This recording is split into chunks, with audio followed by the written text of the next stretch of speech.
this is my second visit, and the first visit was very brief. Just I think maybe 1 or 2 days, and we just did TV shows basically. So this time I have a whole week where I have more time to look around and see some things. Why did you return sooner, or why did it take so long? Well, I don't really know. I don't know why. Just worked out that way, I guess. So, since you've been here a long time ago, and how do you expect the audience will be different, or do you expect them to be the same? I have no expectations because I really don't know. So, but I'm sure it's, I'm really looking forward to the concert. So I think we're going to have a great experience. Yeah.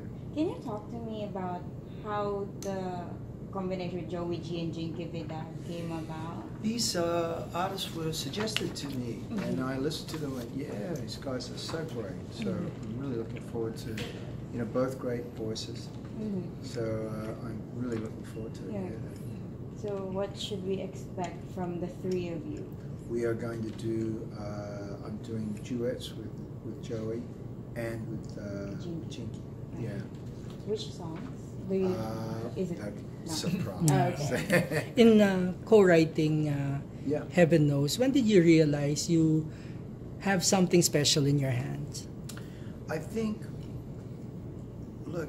it was right away. When we wrote the song, I thought, there's something special about this song. I sent it to my manager, and he freaked out. He said, this song is amazing. And we sent it to the record company, and really that was the song that sealed my deal.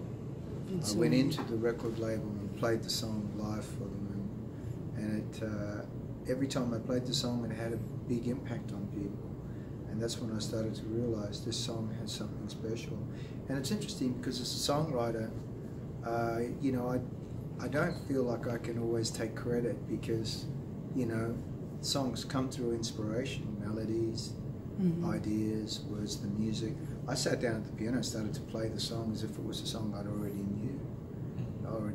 It was very peculiar when I wrote that song. I wrote the whole, a lot of the music. I just sat down and started playing it, and the melody came straight away. So I think that says something. I'm not sure what, but it says something.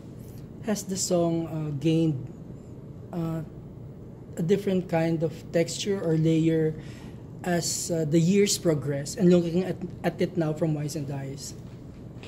Yeah, has the song changed? Yeah, I think, certainly my performance of the song has evolved. Yeah, it's changed over the years because as an artist, I'm changing and evolving, and every day is a new day, for an artist, I think. And so I just celebrate the message of that song today, just like I did, back when I wrote the song. And I think also songs develop a life of their own because people develop a relationship with the song. They have their own relationship with the song. So that's a beautiful thing to be a part of as well. Do you think the song still represents you, or accurately represents who you are now as an artist? I don't think the song necessarily represents who I am, but I can be true to the message of the song. The song's message is still the same. It's not just about heartbreak. It's about faith and understanding that, what is meant to come to you will come to you. If it doesn't come to you, it wasn't meant for you. And so I think that takes a lot of the anguish and can take a lot of the heartache away by just saying, well, what is meant for me is meant for me. And if it's not meant for me, then it's not meant for me. And I've made my peace with that person in that way. You know what I mean? I've made my peace by saying, well, I can still love this person, but I don't have to long and pine and cry and be, I don't have to do that. I just say, yeah, I love this person. That's great, and be happy with what's happening in my life today. But so I think the song has more than one message in it. Yeah. Is that how you live your life, by faith? Like if it comes, it comes. If it doesn't, it doesn't. 100%. Yeah. Doesn't mean I don't get upset about things that I want. There are things I want to work out a certain way, and I can be pretty stubborn. But as I've gotten older, I realise that's a fruitless exercise, and we make our own pain if we're longing for things that we don't have. Then that's just a miserable way to live. Okay. I'd rather just say, well, if it's mine, great. If it's not, great. I have that cassette at home. I used to listen first to Walk Away Renee and Not a Day Goes By. Yeah. And I realized that those were the songs that your producers were trying to make a name for you. But then it was Heaven Knows that really charted higher. Did that come a surprise to you? In some ways, yeah, in some ways. But as time went on, I realized that the Heaven Knows song had something special about it and unique about it. The message, like I was talking about, and the music, is so powerful. So, yeah, I was a little surprised. I expected some of the other songs maybe to be bigger and more successful than they were. But, yeah, I'm always delighted to be surprised. It's nice, it's kind of boring to think you know everything and you know how everything's going to work out. That's, as I've gotten older, I enjoy being surprised. I enjoy saying, I don't know, I have no idea what's going to happen. I'm just happy to take the ride, How would you describe your music at the moment? What has changed? What has stayed the same? Oh, it's changed a lot in many ways. I still can write music like Heaven Knows, and I still do sometimes write music like that. But I've always had this sort of longing for sort of more root style music that has almost kind of an old school R&B or blues flavor. I also love folk music. So I had so many different influences growing up, but I think more and more I'm moving into hopefully more of a soulful sound. Yeah. And my voice is, it's changing. It's I still have all that range, but it's kind of huskier and more, a little more roadworthy.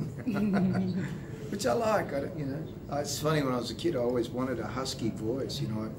Now I have it. Now I want the clear voice back. Yeah. Is it harder to sing older songs right now? Sometimes, but mostly it's fine. Yeah, mostly it's fine. Like I say, I just have the tone of my voice has kind of evolved and changed over years of singing. Which happens to everybody, and it's good. It's like if I listen to James Taylor today, and then I go back and listen to his first recordings in the 60s. There are changes. It sounds very different. Right. And it's the same for me. My voice sounds different now. It's still the same voice, but it's evolved and changed through the years.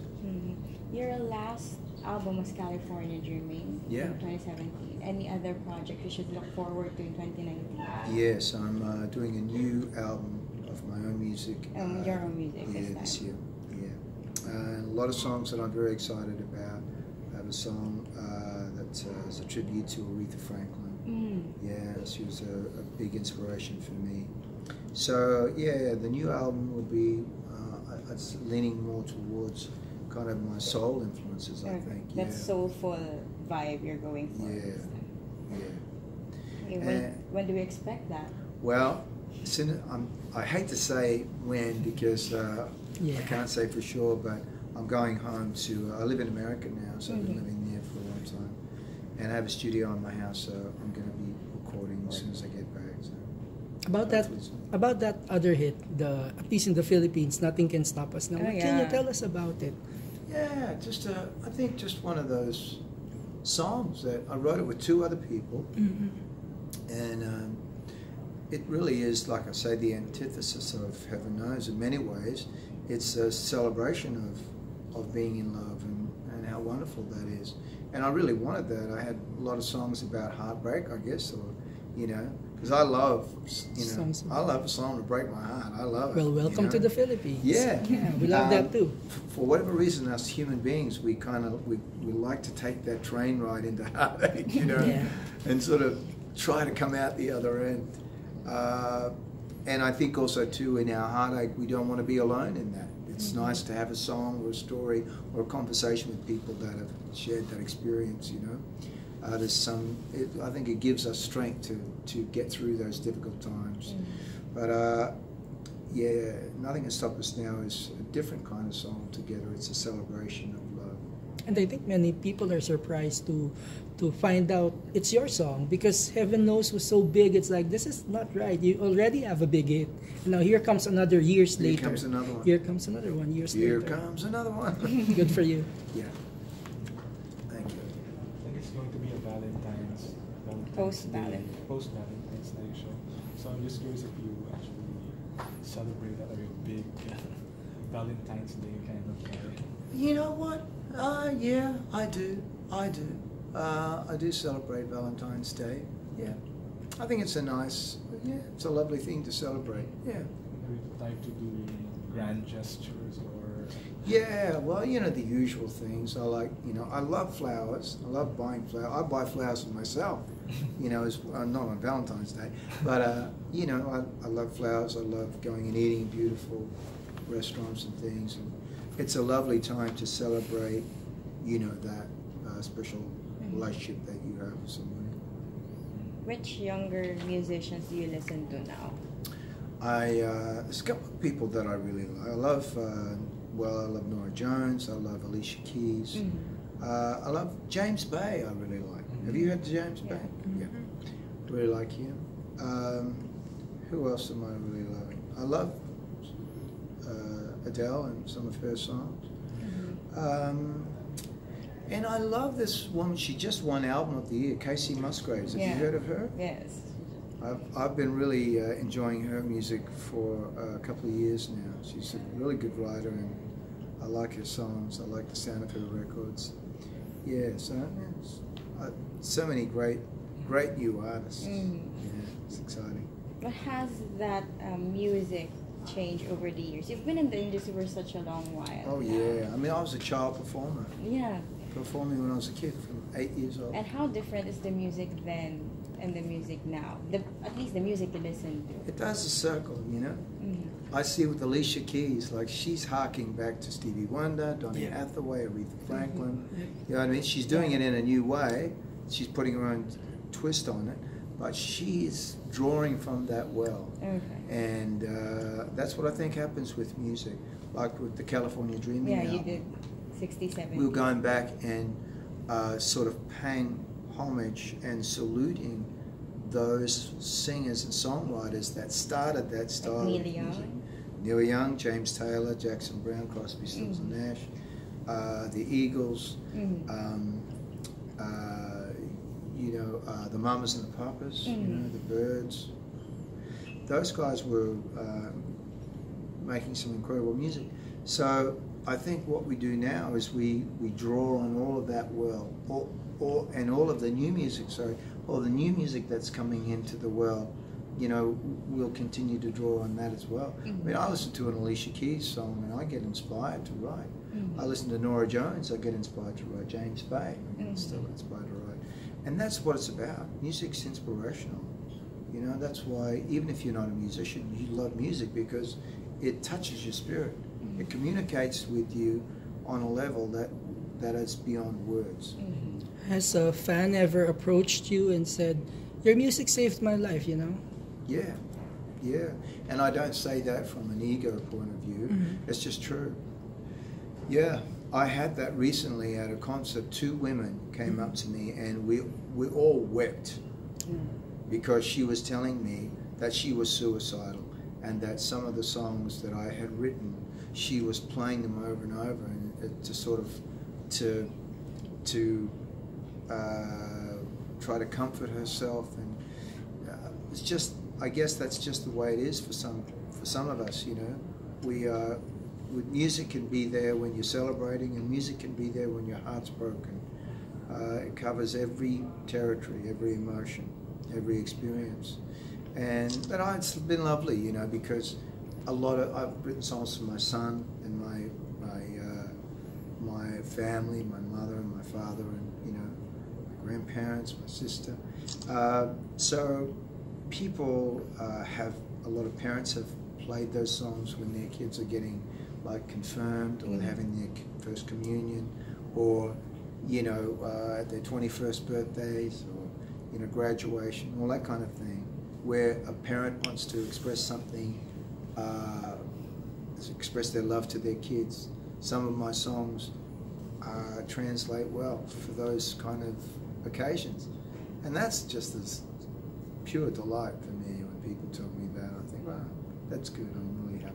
Do these stories make you think, yeah, I'll go on? People need me. This has changed from being just a job to a calling, perhaps.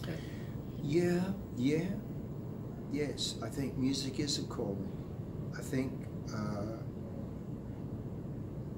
I like to think of it as more than a job.